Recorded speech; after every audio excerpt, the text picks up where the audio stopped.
Why is it that some really high-stakes industries, like commercial aviation, they get so good, like ruthlessly effective, at learning from every single failure, Hmm. while other fields, also high stakes, and let's be honest, healthcare often comes up, seem to struggle? They repeat the same kinds of errors, sometimes with just awful results. It feels like a huge gap. Yeah, it really is. And that difference, that gap between, say, rapid learning and just painful stagnation, that's exactly the problem Matthew Syed tackles in his book, Black Box Thinking. Right. But today, we're not just summarizing the book. We want to do a deep dive into something maybe more fundamental, his persuasive toolkit. How he actually convinces people. Exactly. How he uses rhetoric, the art of persuasion, to get leaders, individuals, everyone really, to see that failure isn't just some flaw to be hidden, it's actually vital data. Okay, so our mission here is to get past the surface stories and look at the persuasive engine underneath. We want to understand the rhetorical situation, like who is he talking to, why then, and really dig into the specific appeals he uses. The emotional ones, the logical ones. Yeah, the things that actually manage to shift people's attitudes about making mistakes, which, let's face it, is a massive psychological hurdle for most of us and definitely for organizations. Absolutely. And, this whole deep dive really starts with his credibility, his ethos. Syed builds this really strong foundation right from the get-go. How so? Well, he draws on two pretty different but equally powerful sources of authority. On one hand, you've got his intellectual side. He's a respected British journalist, a researcher. Okay. But then you also have his very personal authority from being an Olympic table tennis player. Ah, right. Performance under pressure. Exactly. So he positions himself as someone who gets improvement, who understands high-stakes performance from the inside, not just from studying it. That dual background, the research chops, and the personal experience of elite performance, that feels very strategic. Hmm. It makes you inclined to trust him on the big picture, the organizational stuff, and also on the individual level. Precisely. And when we look at the rhetorical situation, the context, it kind of shows why this book felt so necessary when it came out. Okay, let's unpack that context. Hmm. He published this mid-2010s. What was going on in the sort of business and organizational world then? Well, the occasion was pretty clear. It was a time when innovation, disruption, competitive performance, those were huge buzzwords. Everybody was talking about them. Like peak buzzword time. Yeah, organizations were scrambling for efficiency, for a competitive edge, but lots of big established places were kind of hitting a wall, stagnating. Okay. So the book directly speaks to that failure to learn, especially when you compare it to, say, how fast tech companies were moving. And the exigence, the sort of urgent reason behind it all. What was the fire he was trying to put out or maybe start? That's where it gets really compelling. Syed argues that these deep-seated attitudes about mistakes, about hiding errors, they do more than just slow things down or cost money. They cause actual harm. Real human harm.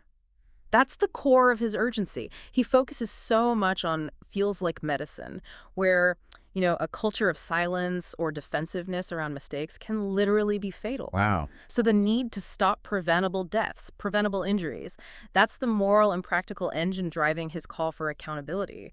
He's not just arguing for better profits, he's arguing for, well, survival and getting things right. And the audience, it seems, aimed at business leaders, right? People looking for performance improvement. Primarily, yes, they're the obvious target. But he's clever. He expands it. He brings in policymakers, educators, even parents. Why them? Because he gets that this defensiveness, this blaming culture around failure, it often starts way earlier. In school, even at home. Ah, interesting. So his core purpose is kind of two-pronged. I think so. First, dismantle that whole defensive blame game. And second, persuade people to adopt what we now often call a growth mindset, but in a very practical, data-focused way. Turning mistakes into data points you can actually use. Exactly. And the tone he uses is key. It's really candid, quite rigorous about the consequences, but also somehow fundamentally hopeful about our ability to improve. And the format itself, the book nonfiction, business self-help. Yeah. How does that support his goal? Well, that categorization gives him space to lean heavily on storytelling, on these really powerful case studies.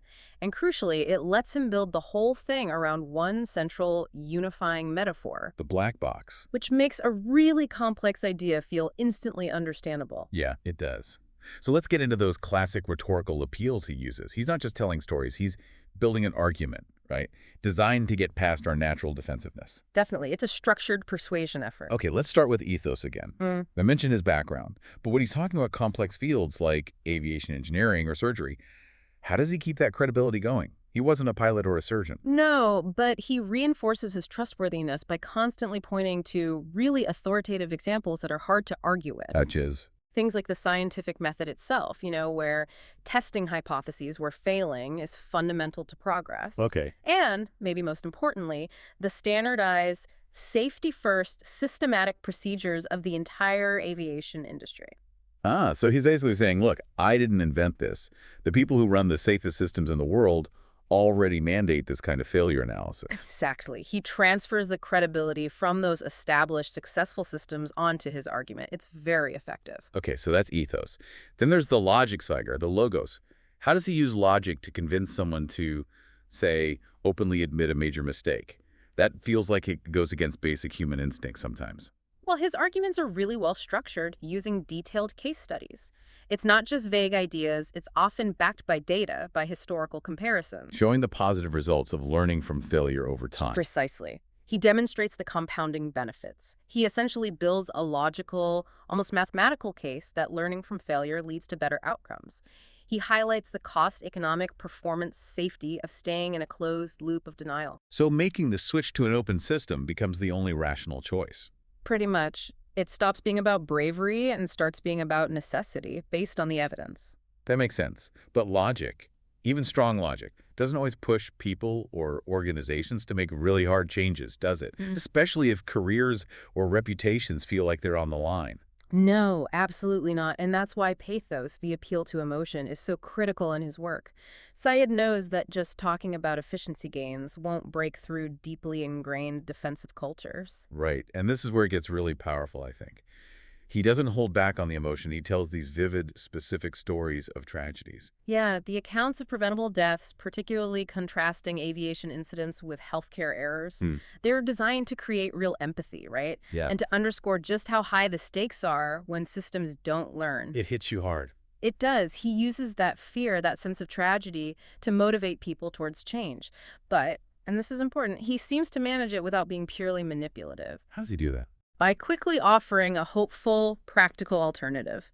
He shows the pain of the current way, which creates that urgency you mentioned, but then immediately pivots to uplifting examples of how things improved dramatically after the learning systems were fixed. So the emotion isn't just sadness or fear. No, it's also channeled into a kind of moral outrage, like this didn't have to happen. And then, importantly, into hope that things can be better. So the emotional impact really serves the logical argument.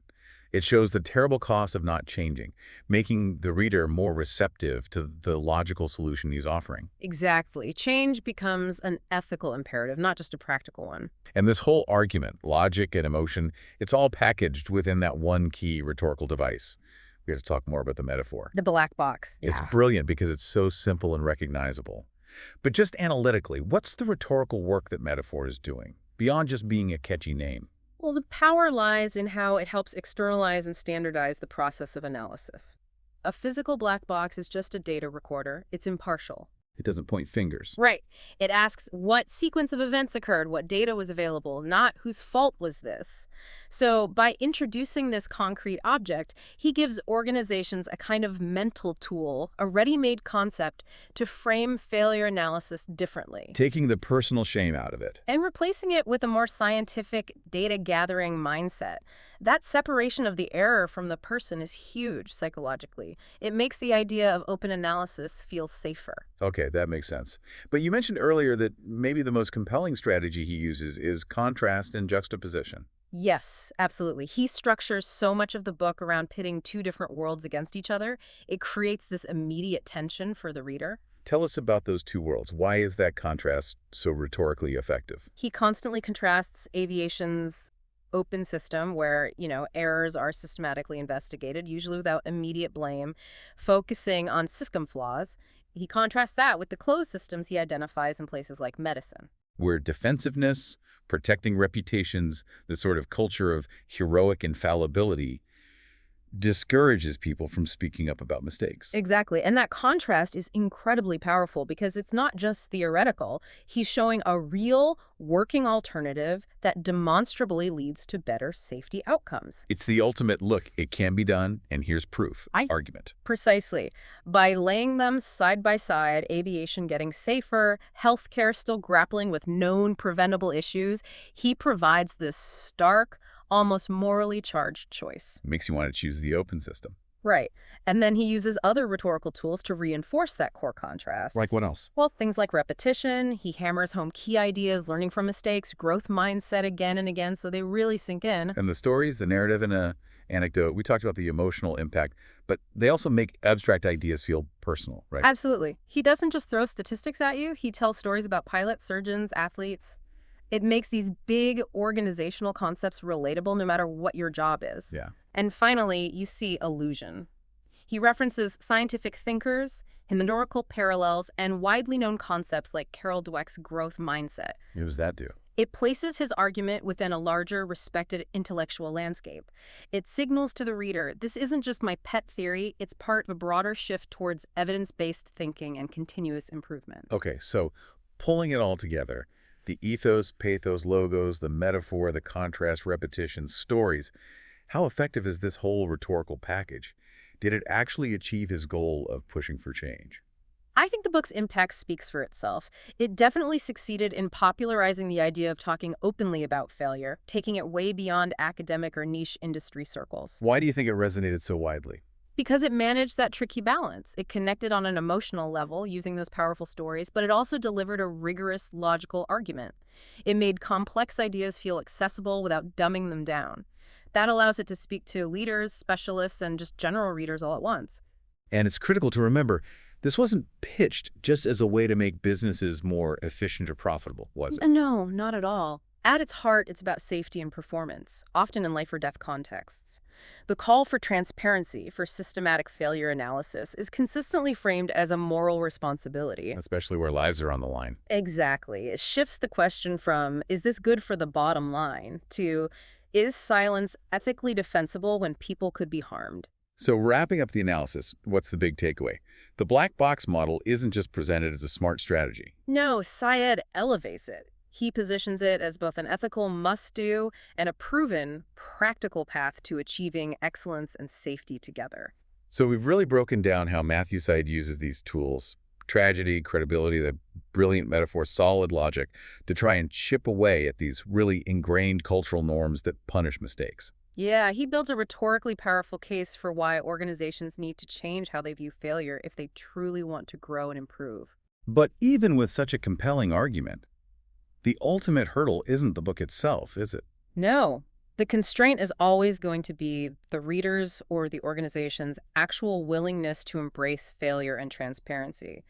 That's still tough, given how deep the stigma runs. Reading it is one thing. Living it, especially under pressure, is where the real challenge begins. It requires genuine cultural shifts. Okay, so let's leave our listeners with a final provocative thought. If Syed's most effective tool is that stark contrast between open systems like aviation and closed systems like medicine often is, where in your own life, professional or maybe even personal, are you operating a closed system?